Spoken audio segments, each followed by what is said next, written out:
Hey, BassGeek here, and we're going to be talking about a bait I love in the immediate post spawn. You can catch the fry garters and you can catch the big females as they recover.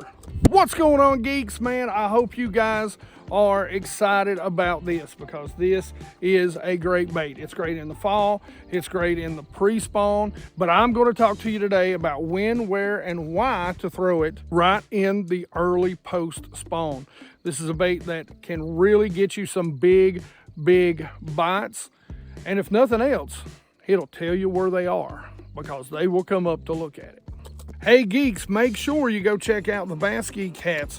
They are on the website. You can order them anytime you want. We have plenty, 2 colors right now, the blue and the white and the black on black. Go check them out. Tell me what you think about them. Tell me if you like them, and show everybody you're a Bass Geek. We got shirts, we got hoodies, we got short sleeve moisture wicking shirts. Man, we got a little bit of everything. Got some really cool shorts out there too. By the way, if you want to sponsor the channel, we'll give you a shout out every single month that you donate $1. If you donate $5, we'll shout you out 5 months. But if there's a video you like, hit that thanks button down there. All you got to do is donate $1. We appreciate every bit that you guys can do. And if you can't, hey, 100% Watch Squad. Watch the video, comment, like it if you like it, you know. All right, let's get into talking about this.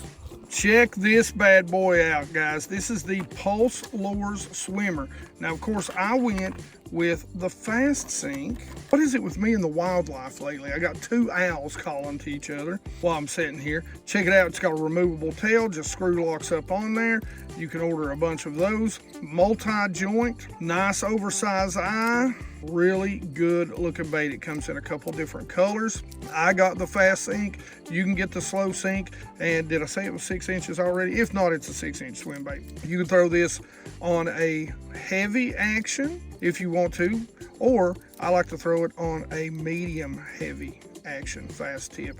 I'll show you a little bit more about that in just a minute. I'll show you the retrieves and I'll show you where I like to fish it.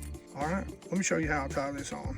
All right, guys, we should all know the knot that I'm going to tie by now, surely. This is the Byzantine knot. You run it through, wrap it 7 times. I lost count there. Whoop, about dropped it. Pass it through the little loop, wet it, and cinch and cinch. There you go. Cut the tag in. You are good to go.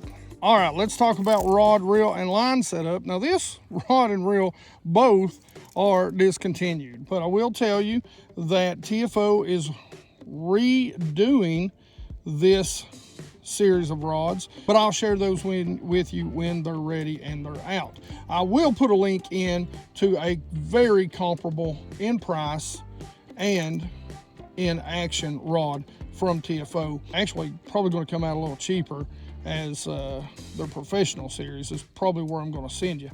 But this is a 7'3" medium heavy fast action. Now, I like a medium heavy on this. You can get away with a heavy if you want, but the medium heavy has got just enough tip to where I can still fight those fish in with those treble hooks. Even the big ones, plenty of backbone. This is the Lose BB1 Pro. Now, I've had this reel for quite some time. This is a 6'4", yes, 6'4" to 1. That's, I don't know if you're going to be able to see that, but that is a perfect speed for this. You might want to go a little bit slower if you want to get it a little bit deeper.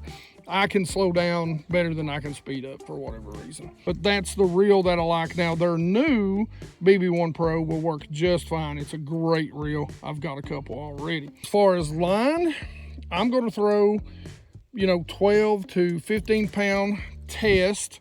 This is Pro 100 K9. So I am going to throw the 100% fluorocarbon, the Pro 100. Now, I will say, if you decide to put this on, say, a heavy fast action, I would recommend probably going with the fluoro from K9, which is a copolymer I'd go in about the same weight, the 15 pound, 12 to 15 pound test.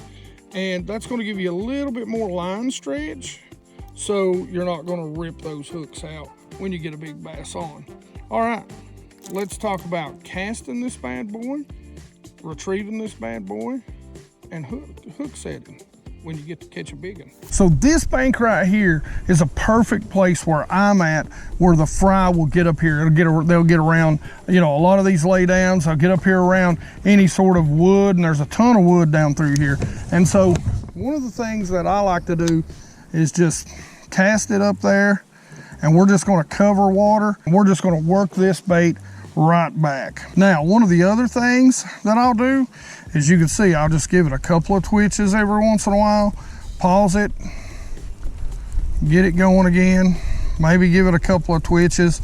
That's when they're really active. Now, what I love about a fast sink is that I know there's a huge laydown on a roadbed right here. I can throw that bad boy out there. I can see it sinking on my live scope. And once it gets down there deep, 25 feet deep, I can slow roll it and twitch it. Now, I see fish out there on that drop off in 35 feet of water.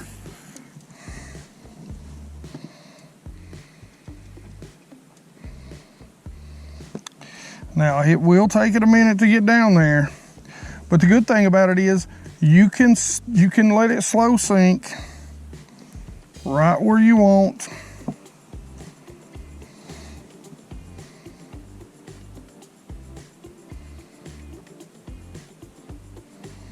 And the great thing about this thing is while it's going down, it is swimming. You can literally see it swim on the live scope. Another great place to throw it would be right there, okay? That's a steeper channel swing bank. You know, I call them bluffs all the time because most of the time channel swing banks where I live are bluffs. But that's another great place to kind of throw one. And what I would do is I'd get very tight to the bank and really work this for long distances down that bank, just super tight, and just keep this thing trucking. This is a great bait, a great size to throw around docks.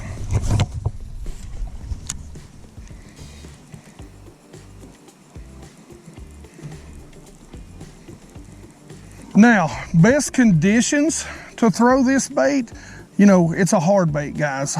I know there's guys that are gonna go out and they're gonna throw 9 and 10 inch. You know, me, I'm talking about it in terms of tournament fishing, okay? Great when they're up shallow, but for me, I like a little bit of cloud cover or a little bit of chop. It's a hard bait. I want something to help break the profile up. Even though the baits look great, it's a hard bait. That's generally my rule of throwing hard baits. You're gonna be more successful even learning something like a 6-inch bait like this. You're gonna be more successful doing that than you would just coming out on a high sun, super ultra clear, dead slick calm like today, throwing this bait. Now, let's talk about what will end up happening when you get a bite on this. A lot of times you're gonna see it. So the very first thing to do is not freak out. It's gonna be, this bait is gonna be generally shallow enough to where you're gonna see followers, and you know, you've just gotta try different things. A single twitch to get it to turn on itself, a couple of quick twitches to get it to just shimmy. But once that fish hits this bait, even with this bait, even a big fish, get the net, your buddy better get the net. Even with treble hooks, get it in the boat, hop it, because when they hit it, I mean, you're gonna know it. They're gonna be up there to kill it. It's not gonna be a soft inhale. It's not gonna be a tick. You know, they're gonna come up 90% of the time and crush this bait. You're just gonna feel the rod load. And you need to swing and set and drag. Now, setting your hook, it's gonna be much like this. I always say, keep the bass low, setting the hook right like that. Side hook, keep your rod tip low, That keeps the bass from jumping as much, and it keeps them from throwing those hooks. Like I said, fighting the fish, you're gonna fill its mouth full of water. I know it's treble hooks, but get them to the boat, get them in the boat. It's still, I don't know the exact weight on these, but it is still a lot of bait to be thrown around. So get them in the boat. Guys, a multi-joint bait 90% of the time is meant to be fished super fast, okay? You want to throw it when the bass are active, and that's what I love about pre and post spawn. That's the time I love to throw this in the fall also. This is a great bait to throw in the fall. They will straight kill it. I love the fast sink. You guys, you know, you're gonna wanna figure out which one you want for your water. If you're throwing around a lot of docks, that slow sink is the way to go. That way you can fish it a little bit slower. For me, everything drops off so fast, the fast sink is kind of where I want to be. That's really all there is to these swim baits. I mean, you just got to get out there and start putting them to work, and you'll learn the right times and you'll learn the right twitches, you know, generally, to get those bass to commit. But as always, questions and comments in the comment section below. Guys, make sure you go check out this awesome bait from Pulse Fish Lures. Like it if you like it. Don't forget to subscribe and make sure you ring that bell so you get the notifications when these videos come out. 100% Watch Squad, I love you guys. You do a great job. You have grown this channel so much. Keep it up and join the 100% Watch Squad, guys. Join in. Help me grow this channel. Help me chase my dream of fishing for a living. As always, though, all you geeks rock.